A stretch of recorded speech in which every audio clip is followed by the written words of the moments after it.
There's a story and a journey behind every oil, blend, and nutrition product on Young Living shelves. But perhaps none has quite a story as long and intriguing as the super drink Ningxia Red. From the time that Gary learned about the wolfberry in China, to when he began working and reworking the formula that developed into the drink that we have today, every bottle of Ningxia Red carries with it years of adventure. There is too much to talk about to fit it all into one podcast episode. So welcome to Ningxia Wolfberry Month, where over the next 2 episodes we will be discussing the history, use, and story behind Gary's favorite drink. Hello and welcome to Young Living's podcast, The Wild Drop. My name is Jacob Young, your host. Young Living is the world leader in producing and distributing premium essential oils, and this podcast will provide you with drops of information about Young Living, including stories, history, product information, lots of little fun facts, and today we have so much more in store.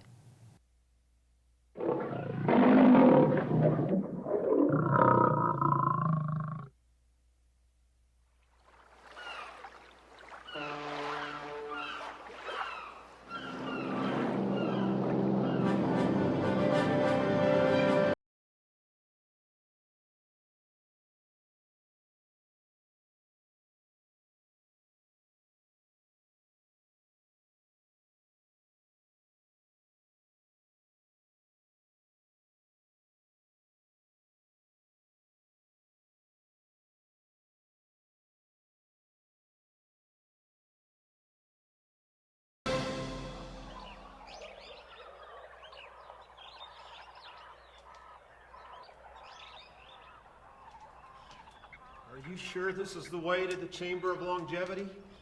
Stay close. It could get dangerous.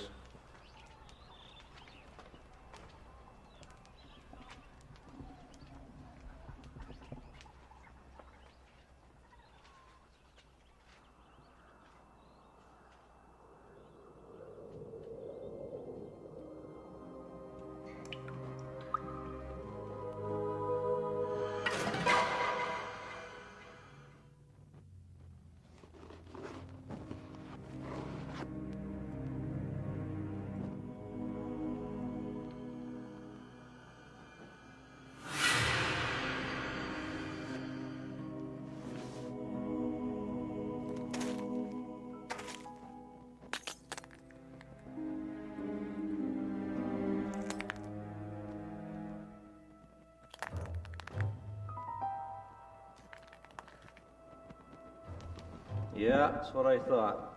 Inferior products can never go the distance.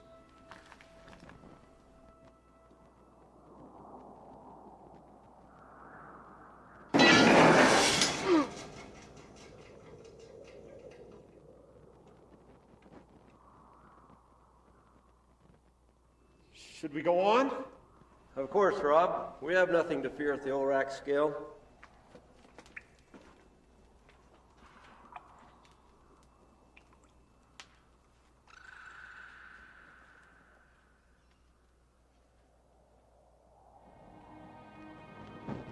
What does all this mean?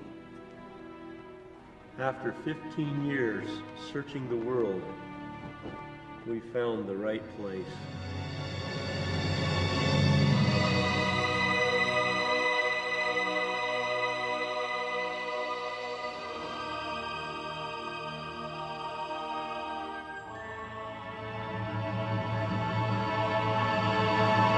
Elixir of life. Wait!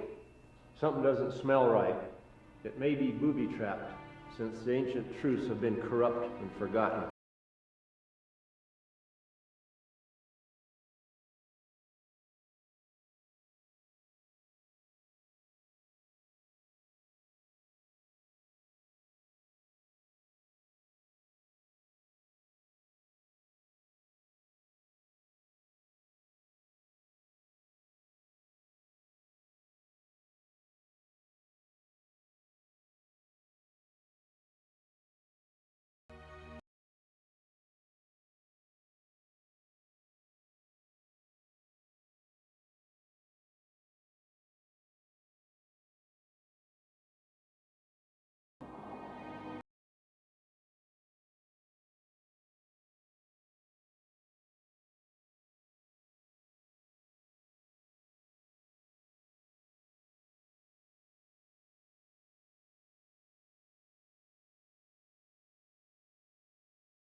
right. So the story of Ningxia Red isn't quite that thrilling or exciting, I must admit. And don't get me wrong, it is super cool, you know, the Indiana Jones thing, but that has no actual representation of the story or the adventure of how Ningxia Red came to be. I just want to point that out. That's a super fun clip from the 2002 convention. And my dad always had these crazy ideas for convention openers, and that just had to be one of them. One of my absolute favorites, and I know a lot of people claim that as their favorite convention as well. However, we do have someone here today that you might recognize and remember from previous episodes who's going to walk us through the actual history of how Ningxia Red came to be. John, welcome back to the podcast. How are you doing? Yeah, I'm doing great. Thanks for having me back. Anytime. Yeah. So I should point out, first of all, just quick disclaimer, I didn't work for Young Living during most of the time we're going to be talking about today. But I do work with a couple of people, and I'm kind of over the history department. So I have a lot of fun artifacts and some files from the archives. And love to share about it. For sure. You went with my dad to a lot of the places that, you know, have the Ningxia berry. And so I kind of want you to first talk about where this berry actually comes from and the history behind the berry, and then the history of the berry coming into Young Living, if you can. Interesting enough, though, I actually never did travel to China with your dad. Really? No. I think the last time that your dad went to the Ningxia province, which is where the wolfberry comes from, I think that was in 2007 or 2008. And I didn't start traveling with your dad until early 2009. Okay. So his last trip there, was probably 2008. And but I've been there many times with a lot of different groups of people, some different executive team members, but never with your dad, unfortunately. Huh. Yeah, but he made many trips prior to that time. Yes. So the Ningxia. So maybe we'll just start off by what does the name mean? So Ningxia is a province in China, similar to like some of the other provinces. I mean, there's like Guangzhou is a province, right? Like, so it's just like a state. And so like Utah would be the equivalent of a province. And there's a lot of wolfberries that grow in Ningxia. And it's like really well known for that. The region is really well known for the wolfberries or goji berries. Actually, a lot of the industry calls them goji berries. Why we chose to use the word wolfberry, I'm not entirely sure, but I think that was an interesting choice. It definitely is an accurate translation, accurate representation. But the Chinese for goji berry or wolfberry is gochi. So goji is just kind of like a transliteration. Okay. So is that? I mean, I'm not sure. Yeah, did I get off subject? What else do you want me to talk about? No, that's fantastic. I had no idea that's why it was called the goji berry. I thought it had something to do with the botanical name, but it just being kind of a direct translation over, a very rough translation over, makes perfect sense. Yeah, the botanical name is Lycium barbarum. I might be mispronouncing that, but it's part of the. So it's actually not too distantly related from kind of a tomato, or it's in the nightshade family. So there's a lot of eggplant. There's a lot of food products that we get from whatever the family name is above that one. So it's Okay. Lycium barbarum. I like that. That's awesome. So my dad always has such a fascinating curiosity when it comes to things like this. And you know when my dad is curious about something, he does years of research, many trips, many travels. So how did he come to find out about the wolfberry? Yeah, so your mom could probably tell you this, but I didn't know exactly, but I think I have a document here that helps us to understand. So this is the Young Living Essential Edge, which is a publication I think we still produce. Yep. It used to be a monthly publication. I think it's now quarterly. But this is from May 1998. And this is your dad is talking about a Professor Chow that came to the office in Riverton, and they were having so this Professor Chow was a visiting professor from Beijing. and wanted to learn about different natural herbs and things of that nature. And so was meeting with your dad, and they were talking about essential oils. And then Professor Chow told your dad about this wolfberry, this goji berry. And I think that was the spark. And it was 5 years prior to 1998, according to this article, that they had that meeting. So probably in 1993, 1994 Oh, wow. was when your dad first learned about the wolfberry or goji berry. And it was because by 1998, we actually already had products that had goji berries in them. Okay. And in fact, I have a fun artifact here that represents potentially the very, very first wolfberry product that Young Living ever launched, and it was called goji berry tea. I didn't even know we had a tea. So, Well, goji berry tea at least. yeah, it says goji berry tea made with real wolfberries, or made with Chinese wolfberries. And so I think that one of the reasons that this was, should I set this here? I don't know where to put this. I think one of the reasons that this was the first product that we launched was it's just a traditional, this is just what was available early on. And then very quickly your dad was like, okay, let's see what other products we can get this into. Whereas dried wolfberries were just immediately available. That's kind of just the way they've been used historically or stored historically.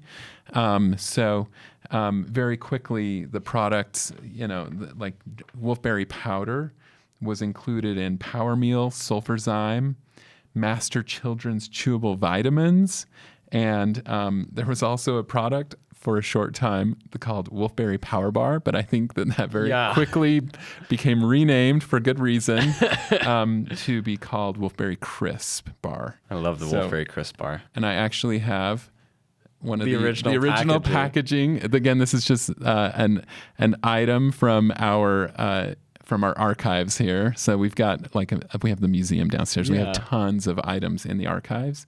And so this is the foil wrapper. So that's just, that's super cool. I just thought I would bring that and show it. So Wolfberry Crisp Bar was a very, very early on product, which is just fun to talk about. Yeah. And then pretty quickly, this is an essential news. So this is from 2001, and it's talking about runaway bestseller products. So Berry Young Juice was launched at the 2001 convention, which is the same juice that we saw in that video that you showed at the beginning of the podcast. Gotcha. Oh, so 2000, not the 2002. No. So so Berry Young Juice was launched, and here we actually have two original bottles and labels that we know of in existence, and this is one of them. So this is the identical bottle to what was in the Indiana Young video, and so that's kind of how things got started with wolfberries. That is fantastic. Also, if there is anybody who's been with Young Living that long that still has one of these bottles, please let us know. I'd love to know who may still have one of these bottles. We're not going to take it from you. I just really want to know if that's the case. So it wasn't very long. I have a few things down here. It wasn't very much longer later until they changed the label. So we actually have quite a few of these with this slightly. I have seen that one. Slightly newer label. This red one. Yeah. So these are really fun artifacts that not very many of them in this one in existence as far as we know. Wow. So and then we even have a small sachet packet. This is only 1 ounce. So the sachets that we have now are all 2 ounces. So this is like really, really small, but still very fun to see. So we have the story behind it and the history and where it comes from and whatnot. I guess the big question that people want to know is why wolfberry? Well, so your dad was he was looking for like stuff that would just help people live healthy lives. He was doing some research into these blue zones, and he traveled to different areas around the world. So like the Hunza Valley in Pakistan. What's a blue zone? Sorry to interrupt. Oh yeah, blue zones are where there's just a disproportionate number of centenarians, so people that live to 100 plus. Yeah. Okay, cool. And Hunza Valley in Pakistan, Tarahumara. He was studying the Tarahumara people in the Copper Canyon area of Mexico. And then also from this Dr. Chow, then he learned that there were quite a few centenarians also in the Ningxia province of China. One of the interesting things about these 3 areas that he traveled to, he might have traveled to more, but those are the 3 that I know about, is each one of them had a fairly distinct product come out of it. Yeah. So Hunza Valley, that's where Gary first started to learn about einkorn, or at least researching the ancient grains, that there are other grains besides these modern hybridized wheats, because he saw that the people there were growing these grains that looked different than anything he had ever seen before. Very different. And so einkorn kind of came from that. And even though there's not a product that came from Gary traveling to the Copper Canyon area of Mexico to research the Tarahumara people, that is where the foundation was born. Yeah, product of going there. Yeah, so because he traveled there and he saw that the people were just really in need of a school. They went to this one village, and he was so moved by everything he saw. He said, I'm going to come back and build you a school. And they returned at least once and maybe 2 times to take the supplies in and build a school. And I think Gary even helped them dig a well or something, or I remember. Brought in some pipes so that they could get water, so people didn't have to walk so far. Yeah, I don't know. I don't remember the exact story, but yeah. So it's just cool that something really did come from all of this work that your dad did. It's absolutely fantastic. I just love that there's always a connection with every product that we have, whether it's a byproduct, that's the right term, a byproduct, or an actual product that comes from all these journeys and trips or whatnot that he's been on. So yeah, it's fantastic knowing that. So we talked about the definition of the, wolfberry and the goji berry and how that got translated and whatnot. What does Ningxia mean? Yeah, so like I mentioned, Ningxia is the province. But if you were to just break it apart, it's 2 characters. There's 2 syllables. And Ning means tranquil, and Xia means summer. So tranquil summer. Tranquil summer. Wow, that's really nice. Yeah, and in fact, so I've been there a couple of times in different seasons, and I would compare the local climate to something really similar to Utah.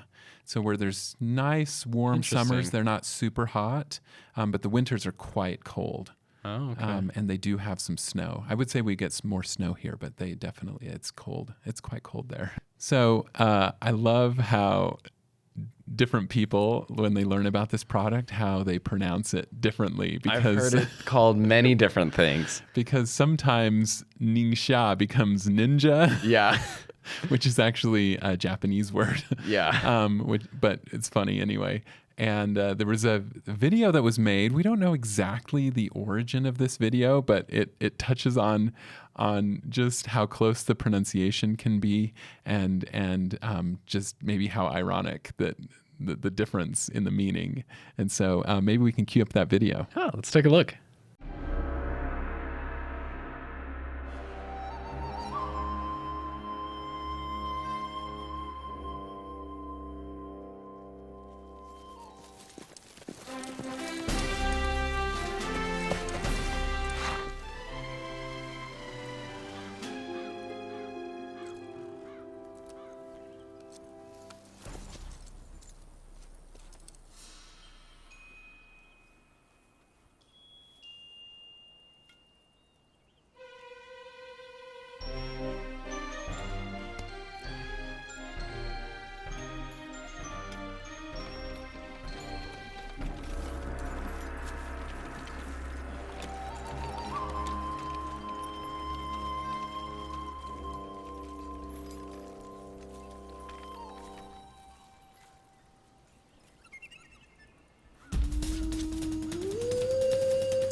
seek the taste of Ningxia Red. But first, you must learn of its secret ingredient, the Ningxia wolfberry.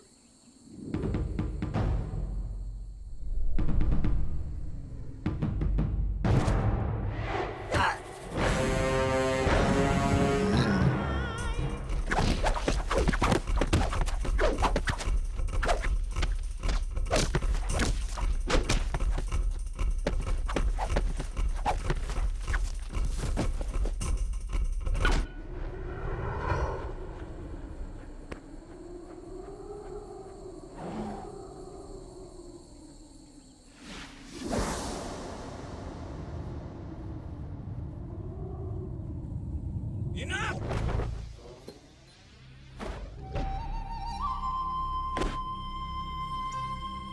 Ningxia Red is for everyone's well-being. You! It's Ningxia Red, not Ninja Red. He's been following me for weeks.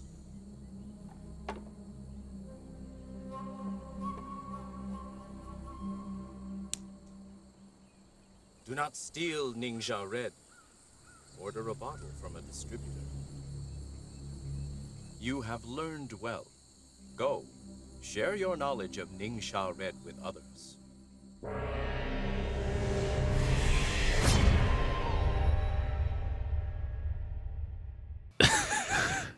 That video is pretty priceless. We honestly have no idea like when it was made or like how it came to be, but we can obviously tell it's probably early 2000s because of the resolution or something. Well, we actually do know when it was made because it had to do with the transition from the berry young juice to Ningxia Red, right? Because he's drinking one, right, and then he's drinking the other one. So so it had to have been 2005-ish. But 2005, wow. But yeah, exactly the origin. We don't know who made it or anything like that. So such a great video. I love that. Yeah. So now you are able to correctly correct your friends on how to actually say it properly. Yeah. Ningxia. Tranquil summer. And there you go. You got your fun fact of the day.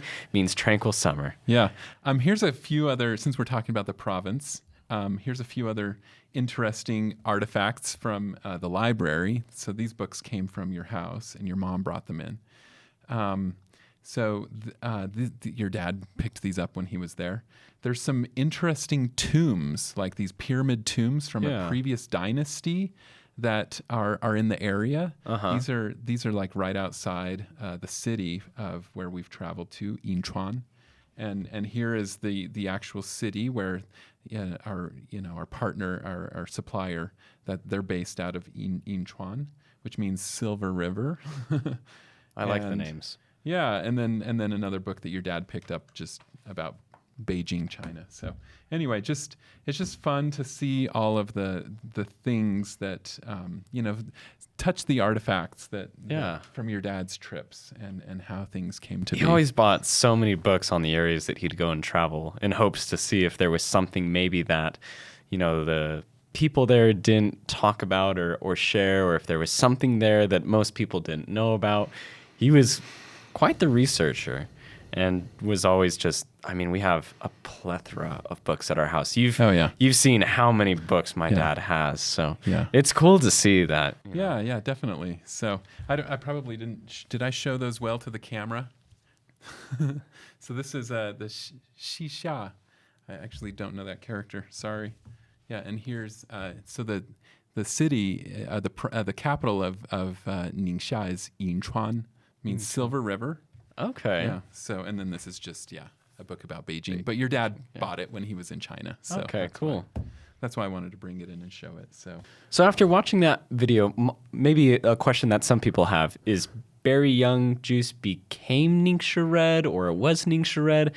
What exactly happened there? Yeah, so it wasn't just a rebranding. And I actually have, of course I have a bottle here. So this is one of the last artifacts I'll be showing. So this is the 2005 bottle. So this is when this is Ningxia Red, completely sealed too. Yeah, still sealed. Love that. And so it was a dramatic reformulation. So One of the biggest differences between Ningxia Red and berry young juice is Ningxia Red had the whole berry. Whereas, so they would take the berry, and it's actually kind of like, it's not that dissimilar from a cherry tomato, maybe just a little bit longer. But even if you were to open it up, there's like little tiny seeds inside of it. So just think of wolfberries that kind of grow on a vine, like a little shrub. Like a grapevine kind of. Yeah, sort of. It's more like a small tree.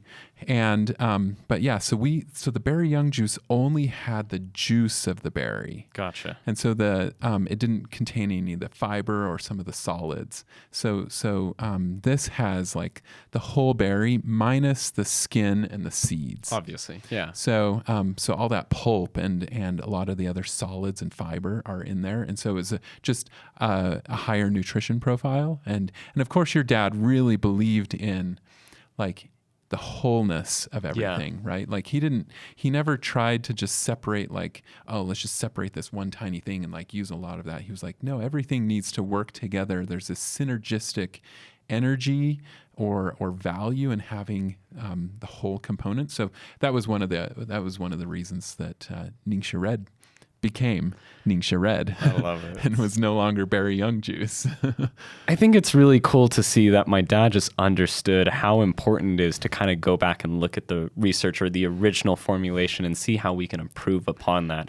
I mean, obviously, we probably have some slight improvements from this Ningxia Red to our current Ningxia Red as well. And just seeing the innovation behind all of this and just how it's updated and been improved is fascinating. I love it. I think that some of it had to do with just simply what was available in the market at the time. Yeah. So I don't know if like all he could get early on was just the juice and maybe and it took a little while to develop the technology or get the capital in place in order to have a different process from the supplier. I don't know all the story behind that, but yeah, your dad was always changing things. Like that was just like one of his trademarks. He was like, okay, we're going to get this, and then we're going to make it better and make it better and make it better. Always upgrading. I loved it. So, and then, there's actually, I think we're going to talk about that in the next episode, but there's more changes to come. So more changes to come. Well, John, thank you so much for coming on and sharing your stories and the history and everything about Ningxia. You know, it's such a fantastic product, one of our most favorite products, within our Young Living community. So thank you again. Yeah, it was actually kind of hard to figure out what to talk about because there's just so much. And so I was like, okay, what are the most poignant things? So there's a lot more we could share, but I understand the time's limited. Yeah. Well, thank you once again for coming on and being part of episode 1 of this special 2 episode of Ningxia Red. And thank you for tuning into this special episode of The Wild Drop. Episode 1 has been the story of the berry through the bottle. Tune in next week for a further conversation of some of the traditional uses for wolfberry and how Gary's thirst for knowledge kept him learning throughout his life. Remember, you can listen on iTunes, Spotify, YouTube, or online at www.youngliving.com. Don't forget to oil up Young Living family. And before we go, we have one more video from the history of Ningxia Red to share.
This is Jacob Young, dropping out. Take care.